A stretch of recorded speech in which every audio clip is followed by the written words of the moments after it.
This video, I'm going to cover how you can get your Google Ads approved almost all the time. So the goal of this video is to cover about Google compliance. So the end result is once this is understood, then you can spend most of the time doing profit optimization instead of every week. Like I have some clients in the past where every week when we meet, we are talking about, oh, my ad is disapproved. How can I get it approved? Okay, so if we approach it from trying to understand it, what is the root cause of this, there's a better chance you can build a sustainable paid traffic funnel instead of just trying to put out the fire, try to solve the symptoms. Okay, just an unpopular opinion. Actually, getting your ads disapproved is a good thing, and this is not a typo. And why am I saying this? It's because most of the ads, they do not get to the stage where it is profitable enough for Google to check, is it compliant? Can you run these ads?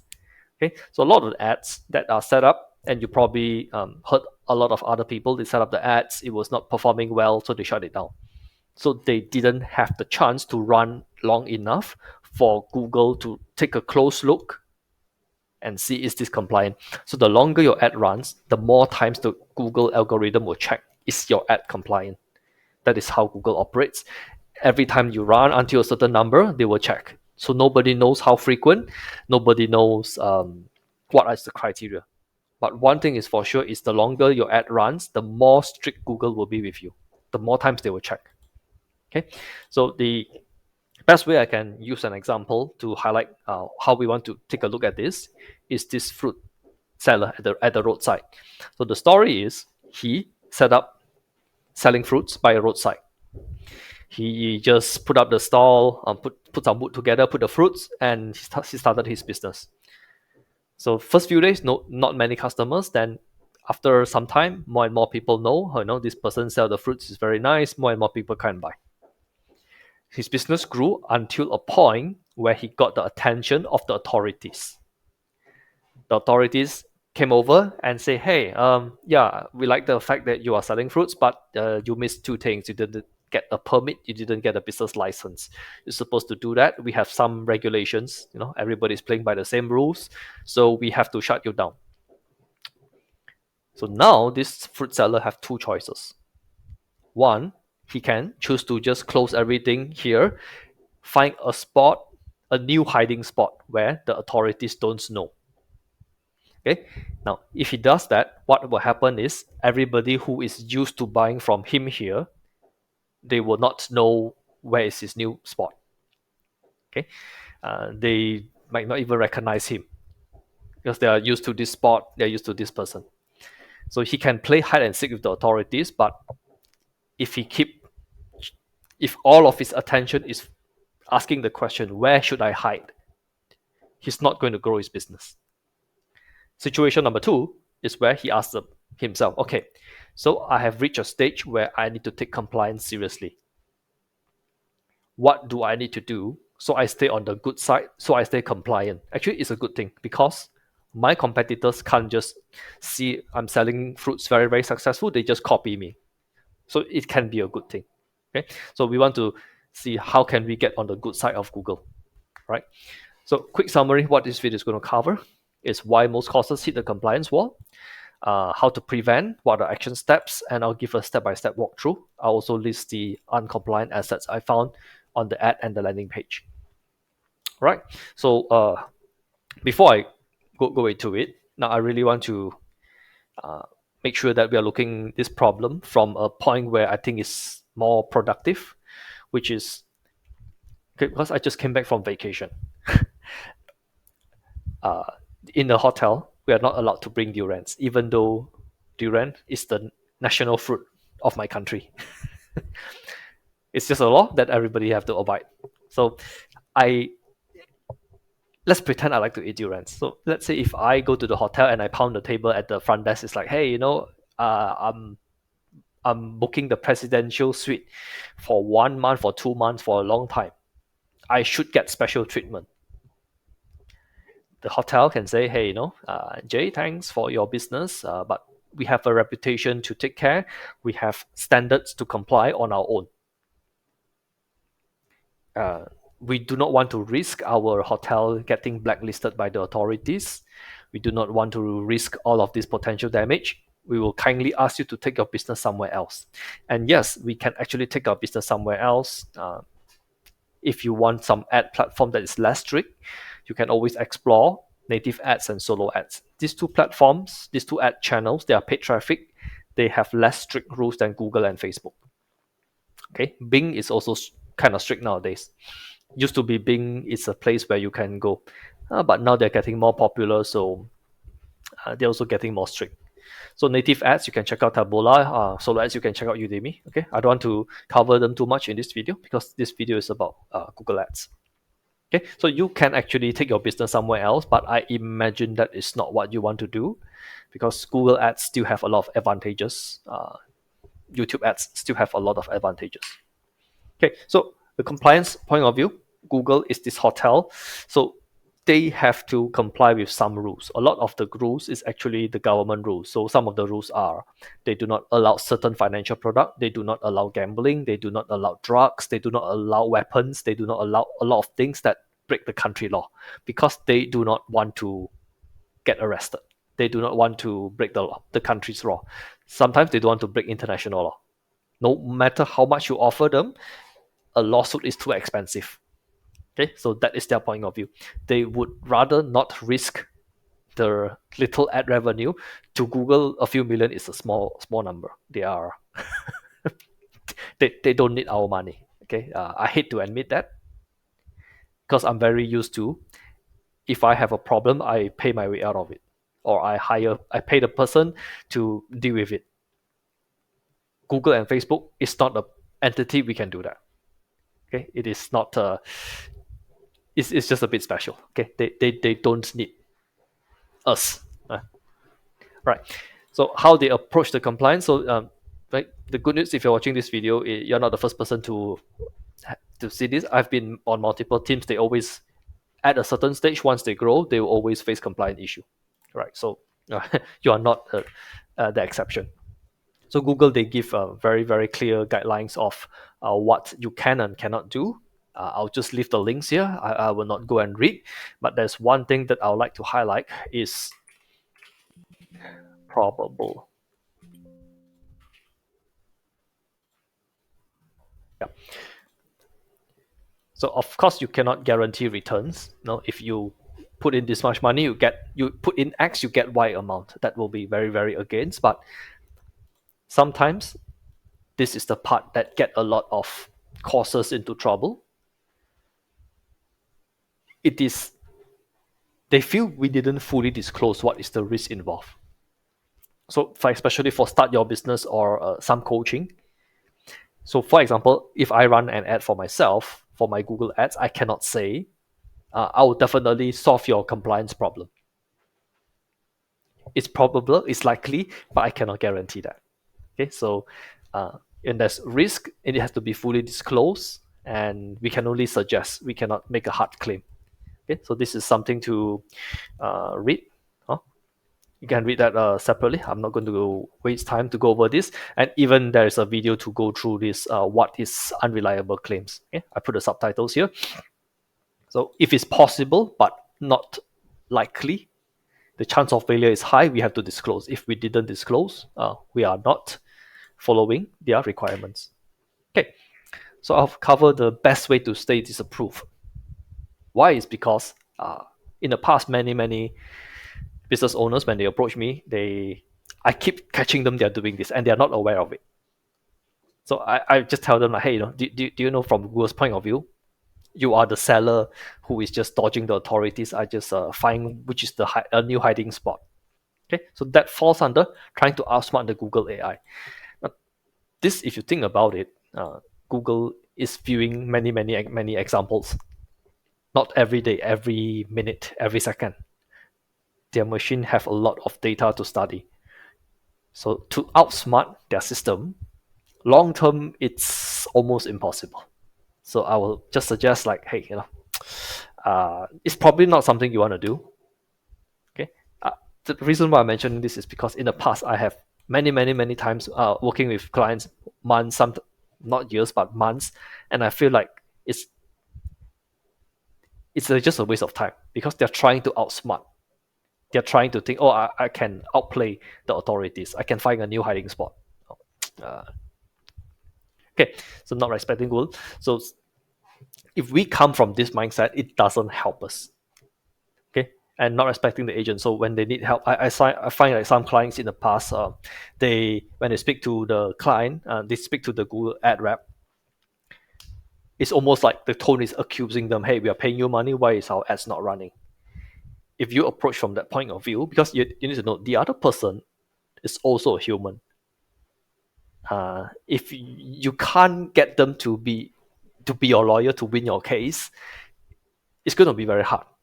Okay, so let's say just imagine, let's say your ads get disapproved, you want to dispute, you want Google to enable your ads. The Google ad rep in this case is your lawyer. Google is a judge. You want to be on good terms with the lawyer so they can help you. They want to help you, right? So I find in the past there are many times where the client is doing this. So I thought I just highlight it up front so we do not make this mistake. Okay. So this is my standard operating procedure. If an ad is disapproved, how do I approach it? Okay. So before I file any dispute, I'll always make sure I have a case to argue. I want to make sure I can make a case, and I'll give an example how I do that. I just cover the main points. So next time, if that happens, you know what I mean. You and your team know what can be done. So make sure you have a case. Okay, I like to show that I've read the rules, and I know the current ad is not breaking the rules.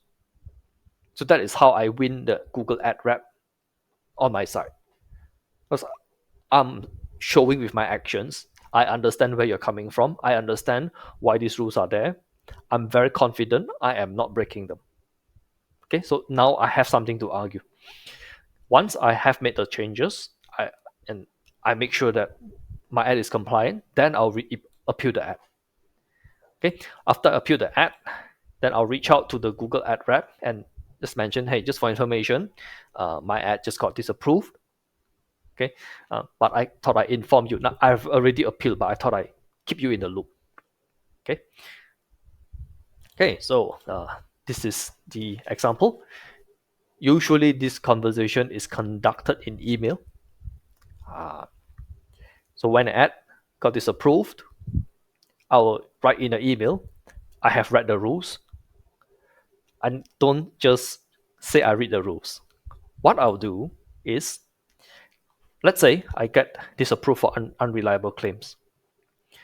What I'll do is, hey, it's the niche I'm advertising in is about side of business is considered money making. Okay, so I have made sure there is no, we are not doing any of this because we have disclosed the risk involved. We have all of the disclaimers clearly written. We do not say this is a guarantee. Okay, so I have a case to argue. So I will copy and paste this in the email itself. Okay, so I'll say in the email, I've read this section, I'll copy and paste, and I'll say, hey, this is something that I am sure I am not violating. I know. So let's say the ad initially was not written by me, it is uncompliant, so I make the change. Then I file the appeal. I'll say, yes, originally I can see that this breaks the rules, but now I have made the changes to comply. Okay, I can see why previously the system flagged the ad for unreliable claims, but I have changed that. Okay, now after my appeal, the ad is still disapproved. Now, me and my client, we want to be here's a keyword, compliant advertiser, and we want to advertise on Google in the long run. So we want to be a compliant long-term advertiser. I show I'm sincere. I show I read the rules. I really want to be a compliant long-term advisor. I have changed this, but maybe there's something I'm missing, or maybe there's something I overlook. Could you let me know?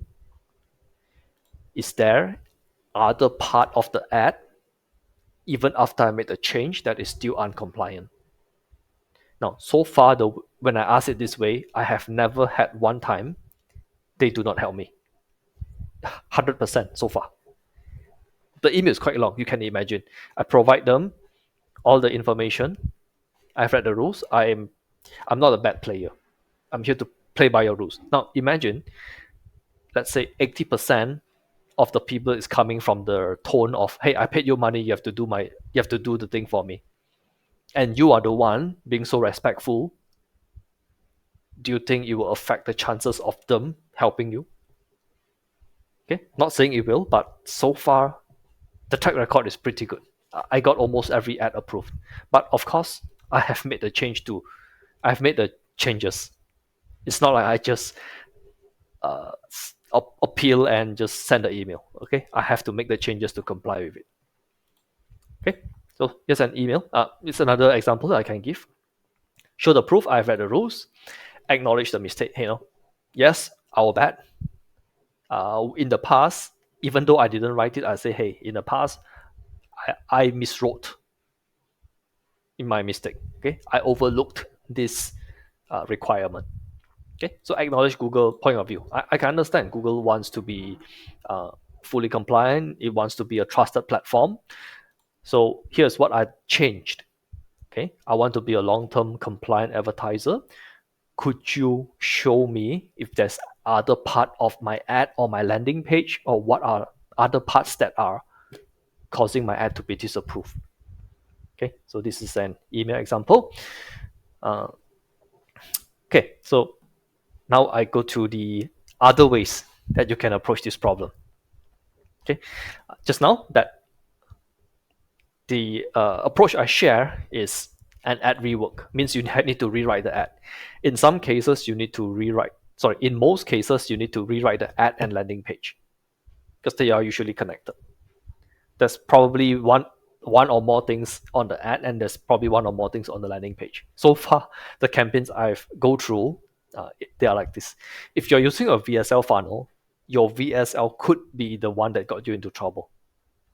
Yes, if your VSL is 20 minutes, 40 minutes, the bot will crawl your video, they will transcribe it, they'll translate it into English, and they will check for compliance because AI. And it has been a few years. This is not new in 2025. Okay. So what I suggested just now is a rework. The evading, I'll share what is evading, what is masking, what is trimming. So for a very short-term band-aid, you can consider trimming. Now, what is trimming? Okay, let's start with evading. So in every ad, in every Google ad, there's the ad copy, means the words, the ad text, the ad headline is the ad copy. Oops. It's going to be the ad image. There's going to be the ad video. Landing page, domain, Google ad account, and the device you use. So what is evading? Evading is you use the same ad copy, same image, same landing page, same everything. You change the domain. You use a brand new ad account. I can't tell you how many clients in the past, they think this is the way to solve it. They spend all their time setting up new spots. They just refuse to get a license. Even though like clearly in the email Google says this is the thing that you have violated, they insist they have not made any, didn't violate. I took a look at it, I'm like, yeah, actually you violated more than one. Okay, but this evading, hopefully in the earlier examples, you can see why this is a waste of time. I really don't encourage that. In the past, every case that people do this, they always lose. It's just a matter of time. It's just a matter of time. And I will argue Google AI is getting faster and faster nowadays. Well, that's the nature of AI. It just gets faster and faster. Okay? This is evading. Second is masking. I just give an example here. Instead of saying, let's say Google doesn't approve the word make money, they try to be funny. The E, they use a 3, or the O, they use 0. Okay, I have news for you. Since 2023, what I can see, the AI is already smart enough to detect this. You can use some, let's say, Russian keyboard or some weird key that looks, the character looks like E, but it's not E, and you type it. The AI will still be able to recognize that. It is that good. Okay, in 2023, it's 2025. They can recognize. Okay, some other examples that they can recognize. Let's say if you are on the landing page, instead of showing the image, instead of the text say make money, you use an image to say make money with the text. They can detect that. Google AI can, I mean, not just Google AI, but I know for a fact Google is using this AI. They can recognize the text in your image. So here, they can read my name in the opposite. They can read all the titles of the book on a video or on an image. It is that good. Yeah.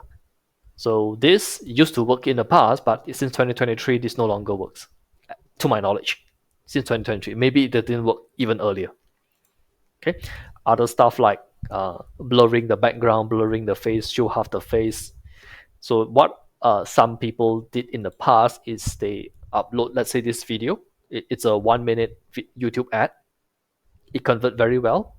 Then Google disapprove the ad. What they do is they cover half the face using some video editing software, or they add some sunglasses to the person, or they make them wear some special hat to trick the Google. This is a new video. That doesn't work. Okay, they have a content matching system to recognize that this video has been uploaded before. Now, even if you manage to trick the AI that this is a new video, it's just a matter of time before they dive in and measure. It's just a matter of time. It's very fast nowadays. Okay, this is why like these things. Last time, some people suggested this. I have like attended some consultation. That's what they suggest in the past. So I'm not surprised if you hear this is the best practice. But frankly, this doesn't work, especially in like 2025 and moving forward. Okay, so just trying to trick the AI. Some will just change. Oh, okay, my 1 minute video didn't get approved. Let me speed up the video to 50 seconds. So I trick the AI. This is a new video. It doesn't work as well, right? Yes. Okay. So all of this doesn't work. Okay. Now what does work, especially if you don't have a lot of time, if you like, hey Jay, I need to relaunch everything in 24 hours. My only suggestion is, okay, let's remove the parts of your landing page or ad or video, whatever is not compliant. Let's say you say, hey, I made $1 million in 1 month. I made $1 million in 1 year. Heck, I made $1 million in 10 years. Remove that. Any money claim, any result claim in terms of time, I did X in how many days. Stuff like that usually get you into trouble. Okay, so Google is especially sensitive to anytime you mention a dollar amount and when you mention in how many days. If you combine both of these, it's going to be extra fast. Okay, so trimming is one part it can be done. Trim uncompliant video sections. It includes a testimony. So if let's say somebody attended a coaching or they attended a consultation, and from that consultation, they took action, and they really made $1 million in 3 weeks, you still can't say that. Today, let's say you found the cure to cancer, you still can't say that. It's just their rules. They have said it here. Specifically, cure for cancer. It is just their rules. It is their hotel. They don't allow durian. No matter, I can bring the medical scientific claim like this fruit is harmless. They are not going to listen to me. They are not going to entertain my case because it is their hotel. It's their rules. Okay, so here is what I can suggest: trimming. Okay, so after you trim, you can actually file this. You can escalate with the Google rep. Like, hey, I have removed the uncompliant parts. Okay, and just use the email template I shared. You can get most of the times, if not all the time, if you just fulfill the requirement, you just remove the part, you'll be able to get the ad approved. Now here, many clients in the past would say, "Hey Jay, if I remove the make $1 million in 3 weeks, then nobody's going to buy." There are ways to say they get results without saying the amount. Sometimes you need more words. Sometimes you need to be more indirect. But there are ways to do it. I'll give some examples when we meet. I'll give some examples maybe in another video. Okay, but just know that there are ways around this. Because this video is already 25 minutes, I think I want to end it here. Yes. So if you have watched all the way up to 25 minutes, thanks for watching. And yeah, I'll give the examples in the next video. See you.